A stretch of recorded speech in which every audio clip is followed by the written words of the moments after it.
The Mayo Experience. Mayo Experience. Mayo Experience. Mayo Experience. Experience. Welcome to the Pat Mayo Experience, presented by DraftKings. 2020 Week 8 updated rankings, NFL injury report, plus DraftKings ownership. If you out there want to play in the best tournament on DraftKings, hit the description of this video and join the Pat Mayo Experience DraftKings Listeners League. No rake. There's 500 spots remaining of the 3,000. You're going to want to get your spot now because by the time you go to put in your lineup on Sunday, those spots are going to be gone. And a rake-free contest only comes around every once in a while, except for here, it's every week on the Pat Mayo Experience. Also, smash the like button to the video. If you have a question about Week 8, drop it in the comment section. I'm going to be answering all of them periodically, all the way up through Sunday morning before I do the live show at 10 a.m. Eastern Time with Brad Evans, where we'll do the show, update you on some stuff which you're probably going to want to know, especially the weather. I'll get to in a second. Brad, like the king of meteorology, because he has the degree in it. He's actually quite good at this stuff.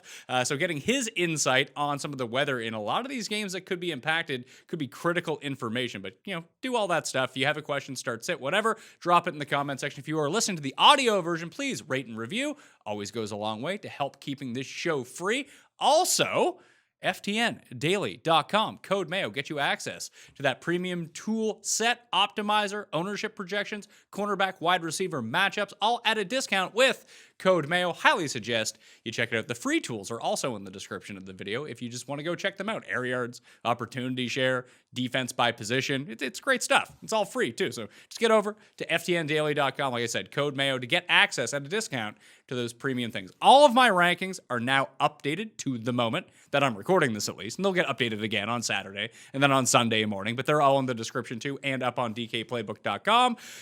And now that I've been through that entire spiel, let's get into it. The Broncos and Vikings have both had players test positive for COVID-19.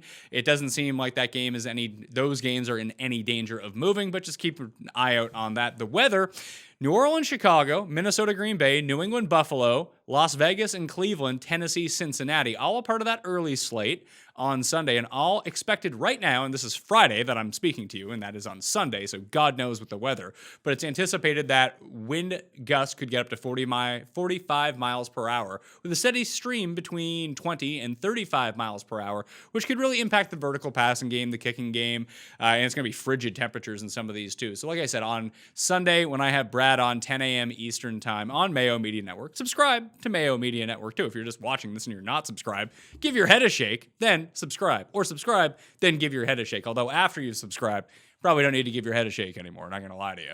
But it could be somewhat impactful. We'll get Brad's spin on that. I'm not decreasing anyone in the rankings as of yet because, frankly, once I run through this injury report, and it's a long injury report, you're just going to have to play the guys that are playing at this point. There's so many people out or just up in the air at the moment in Week 8 that it's kind of mind-blowing. So I'm going to go in order of the games in terms of the time that they happen. So the early slate first, then the afternoon slate, Sunday night, then Monday night, then into the DraftKings ownership. From Thursday evening, Calvin Ridley exited with a foot injury. The x-rays have come back negative for him. However, while they do play in Week 9, Atlanta has a bye in Week 10, and there are some rumors swirling. I mean, logic applied to it too, if he's not 100%, that they may just keep Calvin Ridley out until after their bye week. It doesn't seem like Atlanta's really playing for anything unless they run off a string of victories here to end the season to make the playoffs. But why risk it with him if it's going to be something that's a multi-week injury anyway? You sit him out one game, you get your bye, and then he can come back. So keep an eye out on Calvin Ridley. Big Z, I guess, would be Rock Me Dr. Zacchaeus, would be the next man up, him or Christian Blake. But we've been down that road. Didn't work out very well. Just more for Julio at this point.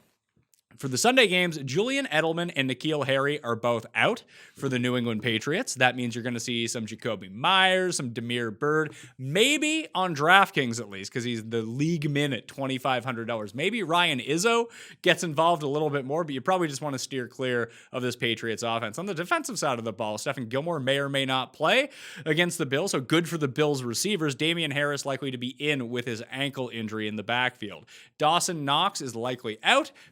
not activated from the COVID list as of yet. Lee Smith has been, so Lee Smith might eat into any red zone targets we see for Tyler Kroft. John Brown will return in this game too. He is likely in, so you can probably play John Brown against a depleted defense and a depleted secondary. It's sounding like as a fringy wide receiver 3 flex play. Maybe you just have better options. Hopefully you have better options. If you don't, John Brown back on the table for week 8 against the Patriots. Joe Mixon is out for the Bengals. Jon Ross also out for the Bengals. Not that Jon Ross was doing anything anyway, but I moved up Gio Bernard inside the top 12 at running back for the week. It's going to be a tough task in this matchup, but at the same time, he played over 80% of the snaps last week. He's going to get that again. The volume is going to be there for Gio Bernard. And it actually makes sense. When I released my triple play, I talked about the Titans stack if you wanted to, quote unquote, fade Derrick Henry. Just get away from his ownership and still get access to that game.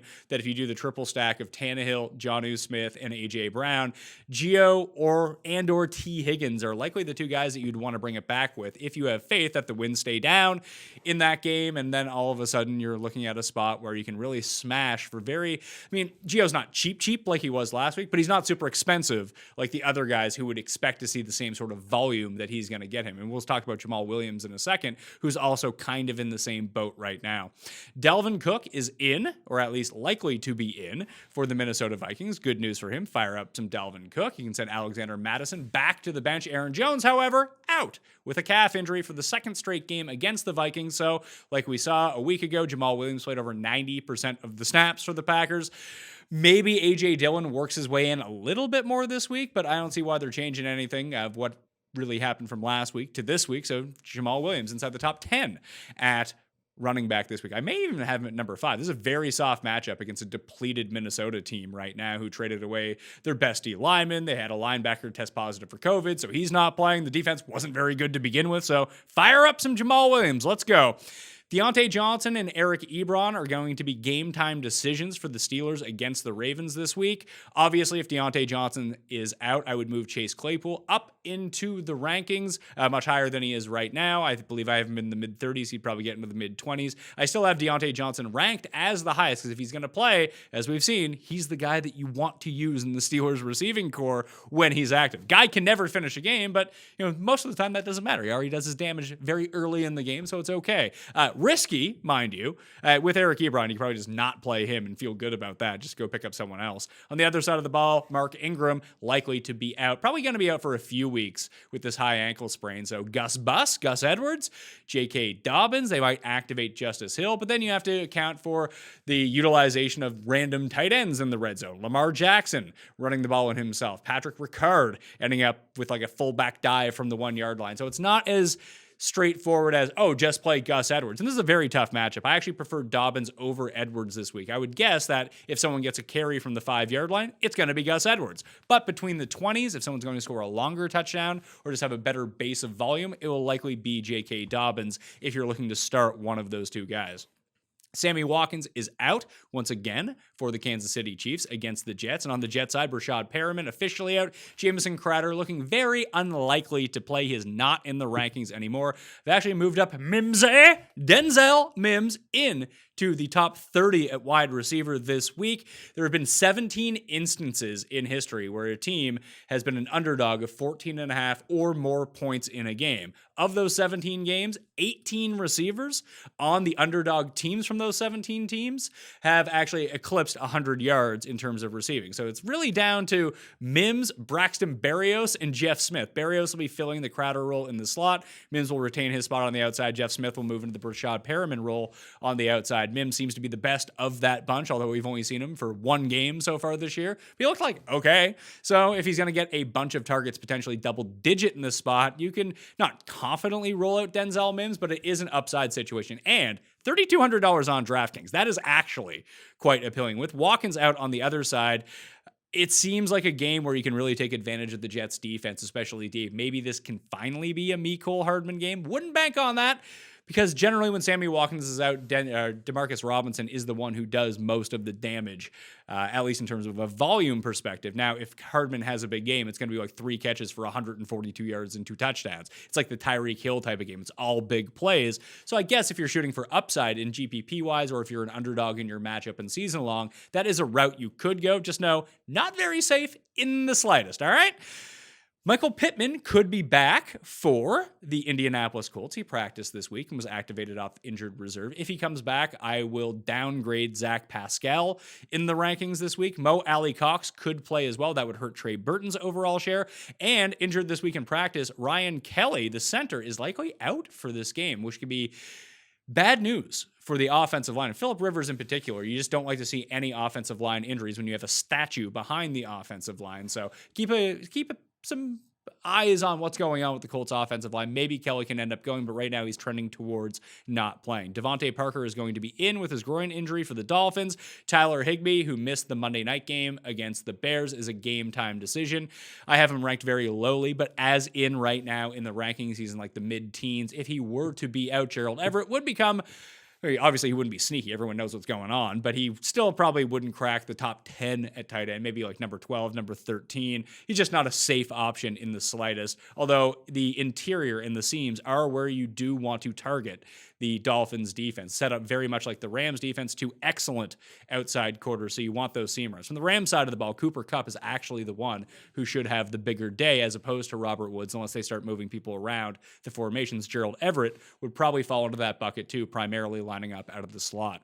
Austin Hooper out for the Browns, and Bryan Edwards on the other side of the ball. Looks like he's a game-time decision, but likely going to miss the game once again. Josh Jacobs has been limited all week in practice, but it does appear, just like Kareem Hunt on the other side, that they're both going to be a go this week. Fire them up, especially in high winds. Going to be a lot of running in these games. And I would go Harrison Bryant over David Njoku in this spot, just like last week as well with Austin Hooper out. In the late set of games, Tim Patrick, likely out with his hamstring injury against the Chargers. Phillip Lindsay still needs to pass concussion protocol, but he has been practicing on a limited basis. He has till Saturday to pass the protocol, so you'll know by Sunday whether Phillip Lindsay is going to be in or out in this matchup. Obviously, I'd bump up Melvin Gordon a little bit, although I wouldn't want to do it. Kind of have to because there are so many injuries on the slate this week, but I would prefer Lindsay if Lindsay is active to any of the Broncos running backs in this situation. Tevin Coleman is going to be a game time decision after being activated from injured reserve for San Francisco. Jerick McKinnon's dealing with dead legs. That's never great to hear. I would go Jerick over Jermichael Hasty if Coleman is out. I would probably play Coleman above the other two if Coleman is active in this game. But again, this is a late game and you're probably not going to know this information until after the 1 o'clock lock. Probably not worth holding out for because it's going to be such a split situation anyway. So you probably just have to wait a week if you have Tevin Coleman. But just know with Mostert on IR, Jeff Wilson on IR, that it could be a decent situation moving forward. Deebo Samuel is going to be out. Jordan Reed is going to be a game time decision as well, probably trending towards not playing. That leaves Kendrick Bourne, 3,500 on DraftKings, by the way, against the worst passing defense in the league. And then Brandon Ayuk and George Kittle, you can probably fire up both of those guys this week with relatively little hesitation.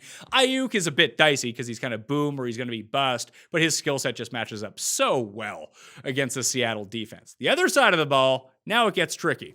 Carlos Hyde is likely going to be out. They've listed him as doubtful. Travis Homer and Chris Carson have not practiced all week for the Seahawks in that backfield. They are listed as questionable, but after not practicing, you have to think they're trending more towards not playing than playing. Although we've seen Carson do this before and end up in the lineup only to leave the game a little bit later. So you're dealing with many different combinations of running backs here. The move is to just, if Chris Carson plays, you play Chris Carson. It's not a great matchup, but like we've said all along, been the theme right now with Week 8. There are so few guys to play that it doesn't really make a difference.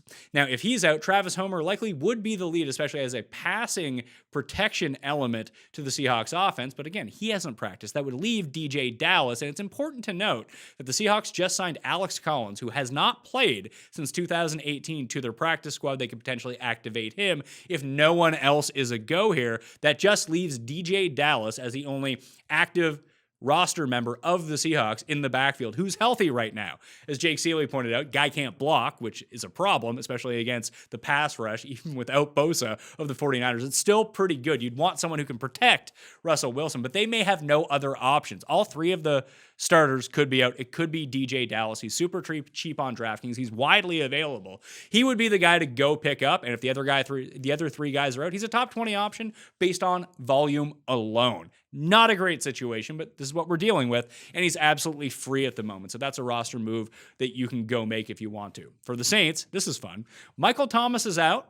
Emmanuel Sanders is out. Marquez Callaway is out in the receiving game. That leaves Diontae Harris and Traquan Smith. Traquan has not been good as a number one wide receiver. Even his market share tends to stay exactly the same and really depends on the game that they're playing in at the moment. I would expect Jared Cook or Kamara to lead this team in receiving.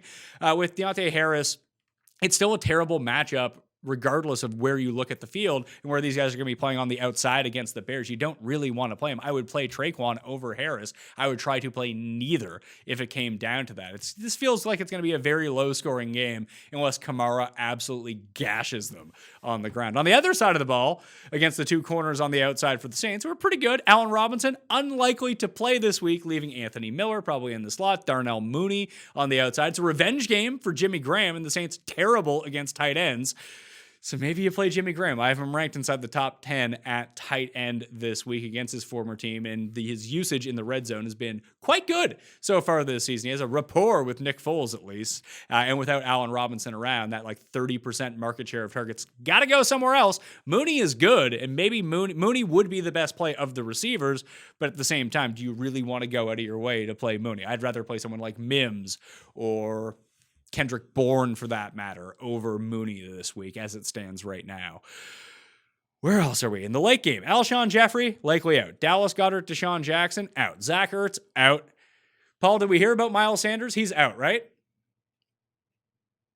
Yes, sir. So Miles Sanders is out as well for the Philadelphia Eagles. But Jalen Reagor is coming back, so that's good news. That leaves Richard Rodgers as the only tight end available, but it's against Dallas, so you can almost start all of these guys. Richard Rodgers, top 10 tight end this week, at least in the upside that he can present. Carson Wentz, top 10 quarterback this week. Reagor, I ranked inside the top 45, and of course Fulgham, I have ranked inside the top 20 at receiver. Basically start as many players as you can against the Cowboys. Now, Boston Scott is not going to see 90% of the workload in the backfield with Miles Sanders out, but he's still a top 16 option. He's a running back too. You're going to play Boston Scott if you have him this week against the Cowboys. You have to hope that Corey Clement doesn't steal his goal line touches. Clement further down the list, but like in a last-ditch effort, you need to hit a grand slam somewhere. Like he's a body in a good matchup who could see like 10 touches, and 10 touches against the Cowboys, it's probably like 20 touches against any other team. So hopefully he can get to that double-digit workload in touches between carries